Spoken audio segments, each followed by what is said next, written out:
Ready for a fright? I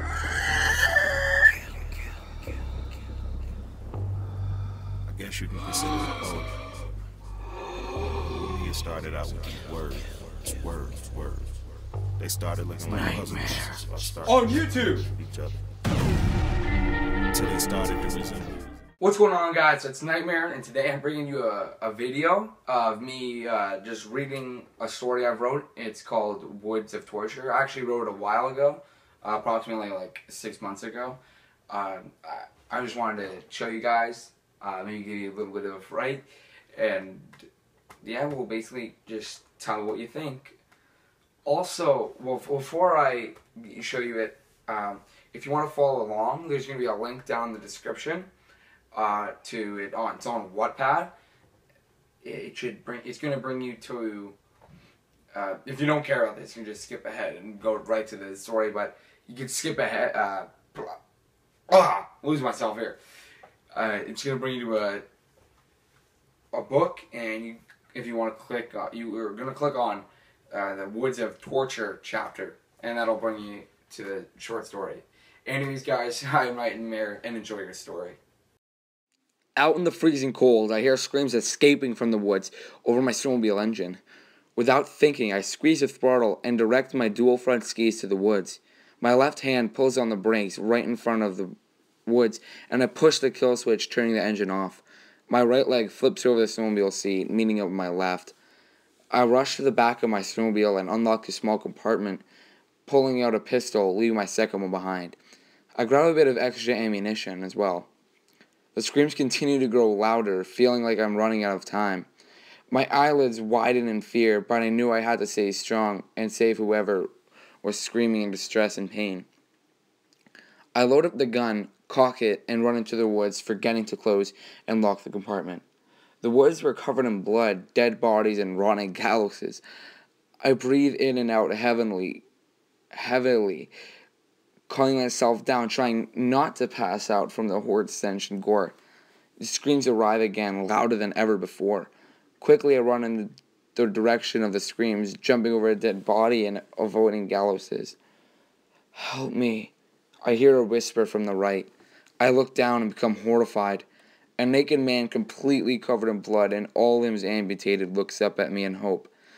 Looking at him, I realize that there's nothing I could do, so I raise my hand, close my eyes, and point the pistol at his head, then squeeze the trigger. You're in a better place now, I say, opening my eyes.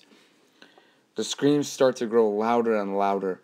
I'm almost there. A small girl is tied to a tree, mouth covered in duct tape. Beside her were two opposite sex adults hanging by their bleeding throats, beginning to tear, rope tied high on a single gallows. I rush over to the girl that's tied up to a tree, all covered in blood. Not knowing what to do, I take my jacket off and toss it on the floor, landing in a gory puddle of blood. I tug and pull at the ropes until they become loose and she can slip out. I rip the tape off her mouth as she screams in pain. Let's get you out of here, I say to the girl. She nods her head, and I pick her up in my arms, holding her, dashing for my snowmobile. As we dash out of the woods, we arrive at my snowmobile.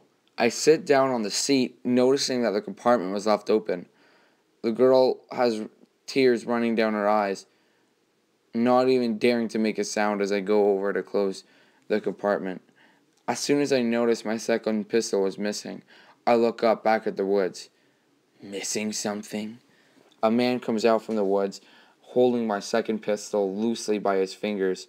He gets a firm grip, points the gun at the girl, and pulls the trigger. I throw my hands in the air and showing surrender. I heard a gunshot, and I knew whoever shot that gun was going to try and take my kill. He smirks at me. Drop the gun and follow me, he says, pointing the gun at me. I think quickly, raise my gun and pull the trigger. My bullet quickly buries itself in the man's left shoulder, making him fall to the ground.